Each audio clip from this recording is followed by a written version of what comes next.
Hello नमस्कार, मी माझ्या गोडताई आणि मैत्रिणींचं माझ्या यूट्यूब चॅनलमध्ये अगदी मनापासून स्वागत करते आणि आजच्या व्हिडिओला सुरुवात करते। मनापासून अगदी हृदयातून सर्व माझ्या यूट्यूब परिवाराला श्री स्वामी समर्थ। आजचा आपला व्हिडिओ खूप खास आहे, परंतु माझ्या यूट्यूब परिवाराने संपूर्ण व्हिडिओ बघावा हीच विनंती करेन, कारण हा उपाय खूप प्रभावी आहे, खूप पॉवरफुल आहे। तर कृपया करून बघा आणि तुम्हाला त्याचा काय अनुभव येतो तो मला कमेंटमध्ये नक्की सांगा। आता लवकरच येत आहे 10 एप्रिल स्वामींचा प्रगट दिनानिमित्त आपल्याला कधीही उमराच्या झाडाला एक वस्तू आपल्याला अर्पण करायची आहे। त्यामुळे आपल्याला कधीच पैसा कमी पडणार नाही किंवा आपल्या घरामध्ये आर्थिक भरभराट होण्यासाठी सुद्धा किंवा आपल्या ज्या काही आर्थिक दुःख अडचणी आहेत त्यासाठी आपल्याला हा उपाय करायचा आहे। तर कृपया व्हिडिओ संपूर्ण बघा, म्हणजे तुमच्या लक्षात येईल की उपाय खूप पॉवरफुल आहे, खूप प्रभावी आहे। तर खरोखर सांगेन की आवर्जून करा हा उपाय। चला तर मग वेळ न लावता व्हिडिओकडे जाऊया। आता यंदा 10 एप्रिल 2024 रोजी आलेला आहे बुधवार। तर या दिवशी आपल्या स्वामी महाराजांचा आलेला आहे प्रगट दिन। तर या प्रगट दिनाच्या निमित्ताने किंवा आपल्याला त्या दिवशी आपण आपल्या घरामध्ये अनेक प्रकारच्या सेवा व उपाय करत असतो। तर असाच एक उपाय मी तुमच्यासोबत शेअर करणार आहे किंवा तुम्हाला तो सांगणार आहे। तर 10 एप्रिल 2024 रोजी स्वामी महाराजांच्या प्रगट दिनापर्यंत कधीही उमराच्या झाडाला म्हणजे औदुंबराच्या झाडाला ही एक वस्तू तुम्हाला अर्पण करायची आहे। ही एक वस्तू अर्पण केल्यामुळे आपल्या कठीणातील कठीण इच्छा नक्की पूर्ण होते आणि तुमच्या मुलांची व पतींची आणि आपल्या घरांची अशी प्रगती होते। तर हा उपाय तुम्हाला कशा पद्धतीने करायचा आहे, तर हा व्हिडिओ शेवटपर्यंत संपूर्ण बघा आणि व्हिडिओला लाईक शेअर सबस्क्राईब जरूर करा। श्री स्वामी समर्थ महाराज पहिल्यांदा जेव्हा अक्कलकोटमध्ये प्रवेश केला होता तेव्हा खंडोबा महाराज मंदिरात त्यांनी मुक्काम केला। तो दिवस म्हणजे चैत्र शुद्ध द्वितीय शके 1778 अनन्नाम संवत्सरे रविवार दिनांक 6 एप्रिल 1856 हा होता आणि आपण तोच दिवस स्वामींचा प्रगट दिन म्हणून साजरा करत असतो। आणि आपल्या ह्या स्वामी भक्तासाठी हा एक मोठा खास उत्सव असतो। स्वामी सेवा तर आपण सर्वांनी चालू केलेलीच आहे, परंतु आपल्याला स्वामींना प्रसन्न करून घेण्यासाठी काही उपाय देखील सुद्धा करायचे आहे। तर यामुळे आपल्या घरामध्ये काही सर्व प्रकारच्या अडचणी म्हणजे दुःख दारिद्र्य सर्व नष्ट होईल। तर आपल्या आयुष्यामध्ये आपल्या बऱ्याच वेळेस आर्थिक समस्यांचा सामना करावा लागत असतो किंवा आपल्याला आर्थिक समस्यांना तोंड द्यावं लागतं। त्यासाठी म्हणजे सतत आपल्याला पैशाची चणचण भासते। आपण खूप कष्ट करतो, मेहनत करत असतो, पण म्हणावं तसं आपल्याला नशिबांची आपल्या साथ मिळत नसते। आपल्या घरामध्ये आलेला जो पैसा असतो तो फार काळ आपल्याला घरामध्ये राहत नाही। आपली इच्छा नसताना सुद्धा आपल्याला अनावश्यक खर्च करावा लागतो आणि मग महिना भरण्याच्या आधीच आपली तंगी चालू होते। यासोबतच बऱ्याच वेळा असं होतं की आपल्या घरामध्ये एखादी व्यक्ती आजारी असते आणि त्या आजारी व्यक्तीसाठी आपल्या घरामध्ये असलेला सर्व पैसा खर्च होऊन जातो आणि आर्थिक समस्यासोबत मुलांविषयीच्या काही समस्या असतील तर आपल्या मुलांची अभ्यासामध्ये प्रगती व्हावी, एखाद्या स्पर्धा परीक्षेत त्याला यश मिळावं, त्यांचं करिअर घडावं, म्हणून आपले आई बाबा सतत त्या चिंतेमध्ये असतात। तर मुलांच्या कष्टासोबत किंवा मेहनती हे अगदी छोटे उपाय आपल्या मुलांच्या कष्टाला मेहनतीला नशिबाची साथ मिळून देत असतात। त्यामुळे आपल्याला हे उपाय करायचे असतात। त्यामुळे 10 एप्रिल दिवशी आलेल्या स्वामी महाराजांच्या प्रगट दिनापर्यंत हा उपाय एकदा जरूर करून बघा, म्हणजे तुम्हाला काय अनुभव येतो तो नक्की सांगा. आपण पूर्ण श्रद्धा ठेवून किंवा अगदी मनातून केलेल्या सेवेचं किंवा उपायाचं फळ आपल्याला मिळत असतं. असा अनेक जणांचा रोकडा अनुभव आहे. तर आता साक्षात दत्त निवास असलेला पवित्र वृक्ष म्हणजे कोणता, तर औदुंबर. औदुंबर म्हणजे उंबराचं झाड. तर औदुंबर वृक्ष आहे. औदुंबर वृक्ष म्हणजे उंबर 21 गुणांनी असा परिपूर्ण औदुंबर वृक्ष आहे. वृक्षाखाली सद्गुरू दत्तप्रभूंनी साधना केली होती. औदुंबराला भूतलावरील कल्पवृक्ष सुद्धा म्हटलं जातं, कारण भगवान श्री हरी विष्णू देवांनी असा आशीर्वाद दिला आहे की याला सदैव फळं येतील. तसेच या झाडांची पूजन व भक्तीने सर्व मनोकामना पूर्ण होतात. या झाडांना नेहमी नमस्कार केल्याने आपला उग्र स्वभाव असतो तो शांत होतो. या झाडाला नियमितपणे प्रदक्षिणा केल्याने आपल्याला अपत्य प्राप्त होतं. औदुंबराच्या सेवेने आपल्या जन्मोजन्मीचे सर्व पाप नष्ट होऊन जातात व आपल्याला इच्छित फलप्राप्ती सुद्धा होत असते.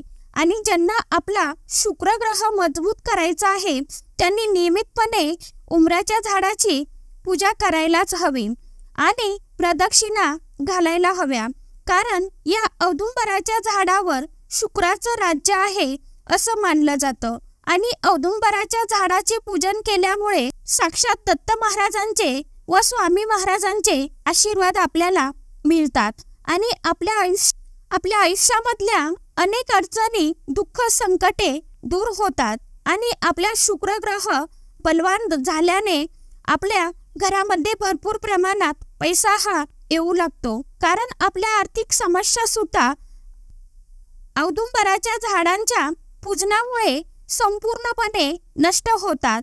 तर 10 एप्रिल 2024 रोजी आलेल्या स्वामींच्या प्रगट दिनानिमित्त तुम्ही ही जी वस्तू आहे ती 7 दिवस आधीपासून सुद्धा किंवा दररोज 7 दिवस औदुंबराला अर्पण करू शकता. ही जी वस्तू आहे ती तुम्हाला एवढ्या दिवस शक्य होत नसेल तर तुम्ही स्वामींच्या प्रगट दिनांच्या दिवशी सुद्धा अर्पण करू शकता. आणि मी तर म्हणेन हा उपाय तुम्हाला 7 दिवस शक्य होत नसेल तर तुम्ही 1 दिवस तरी आवर्जून करावा. हा उपाय तुम्ही जरूर करायचा आहे. तर आता हा उपाय तुम्हाला नेमका कुठे करायचा आहे आणि कसा करायचा आहे, तुमच्या घराजवळ जर का एखादं स्वामींचं केंद्र किंवा मठ असेल तर, किंवा नाही तर तुमच्या जवळपास कुठेतरी एखादं औदुंबराचं झाड हे असतंच. फक्त झाड थोडं मोठं असायला हवं, कारण त्याची सावली आपल्याला म्हणजे त्या झाडाची, त्या वृक्षाची आपल्याला सावली भेटेल एवढं झाड आपल्याला पाहिजे. कारण जुनं झाड हे खूप जास्त चांगलं असतं, म्हणून सांगेन की मोठ्या झाडाचीच पूजा आपल्याला करायची आहे. तर तिथे सुद्धा तुम्ही हा उपाय करू शकता. तर आता हा उपाय करण्यासाठी तुम्हाला एक स्वच्छ असं ताट घ्यायचं. ताट आता तुम्ही कोणतंही घ्या, ताट तयार करून घ्यायचं आहे. त्या ताटामध्ये आपल्याला सर्व पूजेचं साहित्य घ्यायचं. आता साहित्य कोणतं घ्यायचं आहे, हळदी कुंकू, फूल, धूप, अगरबत्ती आणि शुद्ध एक गाईचं आपल्याला दिवा घ्यायचा आहे. त्या दिव्यामध्ये तुम्हाला तूपच घालायचं आहे शुद्ध गाईचं, आणि त्यामध्ये 2 लांब वाती टाकायच्या आहेत. फूल वात लावायची नाही. आणि एक तांब्याचा लोटा भरून आपल्याला घ्यायचा आहे. तांब्याच्या लोट्यामध्ये पाणी भरून घ्यायचं आणि आता त्या लोट्यातील पाण्यामध्ये थोडं कच्चं दूध टाकायचं व थोडं गंगाजल असेल तुमच्याकडे तर गंगाजल टाका किंवा गुलाबजल टाका थोडंसं, आणि लाल चंदन टाकायचं. आता लाल चंदन इथे प्रत्येकालाच मिळणार नाही, तर त्यामध्ये तुम्ही थोडंसं कुंकूही टाकलं तरीही चंदन नसेल तुम्हाला तर तुम्ही कुंकू टाकू शकता. आणि त्यानंतर थोडे काळे तीळ टाकायचे आहे आणि एक पिवळ्या रंगाचं फूल तुम्हाला सोबत न्यायचं आहे. आणि तुम्ही जिथे पूजा करणार आहे तिथे गेल्यावर सर्वात पहिले आपल्याला दिवा प्रज्वलित करायचा आहे, कारण आपण अग्नीच्या साक्षीनेच कोणतंही काम करत असतो, म्हणून आपल्याला आधी दिवा प्रज्वलित करून घ्यायचा आणि आपण जो सोबत घेतलेला लोटा आहे पाण्याचा तो आपल्याला मनोभावे अगदी नामस्मरण करत तुम्ही ते पाणी त्या कलशातलं पाणी तुम्हाला औदुंबराच्या झाडाला अर्पण करायचं आहे। आता ते पाणी तुम्हाला वाहत असताना काय म्हणायचं, श्री स्वामी समर्थ मंत्र म्हणायचा आहे, तो षडाक्षर मंत्र आहे। किंवा श्री स्वामी समर्थ नाही म्हटलं, दिगंबरा दिगंबरा श्रीपाद वल्लभ दिगंबरा या मंत्राचं तुम्हाला पठण करायचं आहे, मंत्र बोलायचा आहे मनामध्ये आणि सर्व पाणी तुम्हाला अर्पण करायचं आहे। नंतर हळदी कुंकू फूल अक्षता अर्पण करायचे आहे आणि धूप दीप ओवाळून घ्यायचा आहे आणि स्वामींसाठी तुम्हाला तिथे खडी साखरेचा नैवेद्य तिथे ठेवायचा आहे आणि आपल्या मनातील ज्या काही इच्छा आकांक्षा आहेत त्या अगदी मनोभावे औदुंबराच्या झाडाला सांगायच्या आहे किंवा आपल्या इच्छित कार्यासाठी प्रार्थना करावी आणि औदुंबराच्या झाडाला तुम्हाला 11 प्रदक्षिणा घालायच्या आहे आणि आपल्या मनामध्ये स्वामींच्या षडाक्षर मंत्राचं पठण करायचं आहे, मंत्र जप करायचा आहे, श्री स्वामी समर्थ श्री स्वामी समर्थ आणि डोक्यावरती पदर आपल्याला आवर्जून ठेवायचा आहे आणि जरूर साडी घालूनच हा उपाय करावा की श्री स्वामी समर्थ असं बोलायचं आहे आणि आपल्या ज्या काही समस्या अडचणी आहे त्या संपूर्ण नष्ट व्हाव्या असं स्वामींना प्रार्थना करा व सांगा, कारण आपले गुरुच आपल्याला एक चांगलं फळ किंवा पाठिंबा देत असतात। त्या आपल्याला ही सेवा करायची आहे। आता ज्यांना 5 दिवस किंवा 7 दिवस ही सेवा करणं शक्य नाही त्यांनी किमान स्वामींच्या प्रगट दिनाच्या दिवशी तरी करावी हीच विनंती, कारण खरोखर आपल्या मनातील इच्छा स्वामी नक्की पूर्ण करतात। थोडा वेळ लागतो परंतु त्या नक्कीच पूर्ण होतात, हा माझा तरी स्वतःचा अनुभव आहे आणि ही सेवा स्वामींसाठी नक्की करा, कारण ही सेवा खूप म्हणजे खूप प्रभावी सेवा आहे। कारण उंबराच्या झाडाखाली साक्षात दत्तगुरु महाराजांचा वास असतो, हे आपण जुन्या लोकांकडून सुद्धा ऐकलेलं आहे। तर म्हणूनच ही माझ्या यूट्यूब परिवाराने सेवा करावी हीच यूट्यूब फॅमिलीला कळकळीची विनंती करते, कारण की हा उपाय खूप प्रभावी आहे। म्हणून सांगत आहे की कृपया 1 दिवस तरी करा, स्वामींच्या प्रगट दिनाच्या दिवशी तरी ही सेवा आपल्याला करायची आहे आणि सर्वांनी करा आणि कोणी केली मला कमेंटमध्ये अवश्य सांगा की मी ही सेवा करणार आहे किंवा करेन असं मला जरूर कळवा। आजच्या व्हिडिओमध्ये इतकीच माहिती होती, कशी वाटली नक्की सांगा आणि व्हिडिओ आवडला असेल तर चॅनलला लाईक शेअर सबस्क्राईब जरूर करून ठेवा आणि नुसतं सबस्क्राईब करू नका तर तुम्हाला जे समोर जे घंटीचं बटन दिसतं त्याला प्रेस करा, म्हणजे तुम्हाला येणाऱ्या सर्व व्हिडिओचं नोटिफिकेशन तुम्हाला येईल।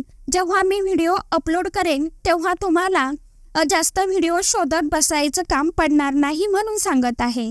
तर आजच्या व्हिडिओमध्ये इतकीच माहिती होती, कशी वाटली नक्की सांगा आणि व्हिडिओ थोडा जरी आवडला असेल तर व्हिडिओला लाईक करा। धन्यवाद। पुन्हा एकदा माझ्या यूट्यूब परिवाराला मनातून श्री स्वामी समर्थ।